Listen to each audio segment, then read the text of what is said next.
১৬ বছরের মধ্যে সর্বনিম্ন এডিপি বা বার্ষিক উন্নয়ন কর্মসূচি বাস্তবায়নের রেকর্ড দেখল বাংলাদেশ। বড় বড়দের ১৫টি মন্ত্রণালয়ের মধ্যে সবচেয়ে পিছিয়ে রয়েছে স্বাস্থ্যসেবা বিভাগ। অর্থনীতিবিদরা বলছেন, আমলাতান্ত্রিক জটিলতা এবং অর্থছাড়ের ধীর গতির কারণে স্থবিরতা, যা সামগ্রিক অর্থনীতিতেও নেতিবাচক প্রভাব ফেলতে পারে। মরিয়ম আজিজ মরিনের রিপোর্ট।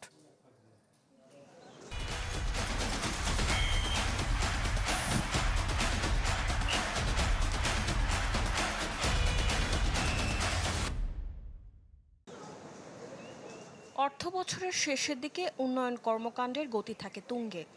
বারবার এমন ঘটলেও এবারের চিত্রটা একেবারেই উল্টো।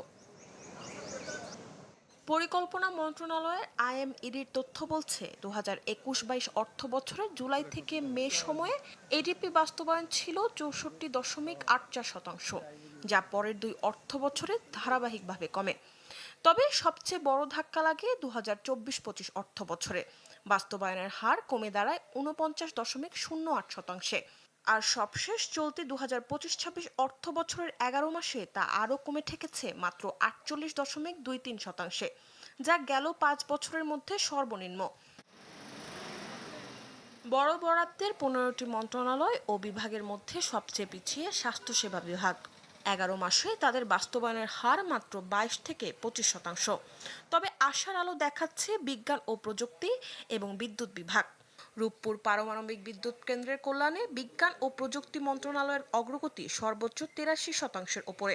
বরাদ্দকৃত অর্থের সঠিক ব্যবহারে স্বচ্ছতা আনার তাগিদ বিশ্লেষকদের। আমার যে রাস্তাগুলো করার কথা, যে হসপিটাল, যে রাস্তাঘাট, পোল, এয়ারপোর্ট, সেগুলো যদি কমপ্লিট হতো, তাহলে আমি মনে করতাম যে এডিপি বাস্তবায়িত হচ্ছে। আমি মনে করি এই 48%-এর মধ্যেও বিরাট অংশ শুভঙ্করের ফাঁকি আছে, কারণ অ্যাকচুয়াল প্রকল্পগুলোর কিন্তু 48% এক্সিকিউট হয়েছে কিনা বা সম্পাদন হয়েছে কিনা এটা সরকার আমাদেরকে বলছেন। অর্থনীতিবিদদের মতে, সরকারি ও বিদেশি ঋণের অর্থছাড়ের জটিলতাও এই মন্থর গতির পিছনে দায়ী। শেষ দিকে এসে এখন তড়িঘড়ি করে বিল পরিশোধের হিড়িক পড়বে, যা কাজের গুণগত মান নিয়ে বড় প্রশ্ন তুলবে।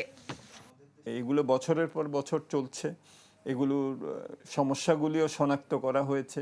IMEDর বিভিন্ন রিপোর্টেও এইসব সমস্যাগুলি কি সেগুলো উঠে এসেছে। কিন্তু এখন দরকার হবে হলো আমরা একটা সমন্বিত পরিকল্পনার মাধ্যমে এগুলোকে অ্যাড্রেস করা, যাতে করে এই 2026-27-এ যে ৩ লক্ষ কোটি টাকার একটা বড় ধরনের একটা বার্ষিক উন্নয়ন কর্মসূচি এটা নির্ধারণ করা হয়েছে, সেটা আমরা ভালোভাবে বাস্তবায়িত করতে পারি।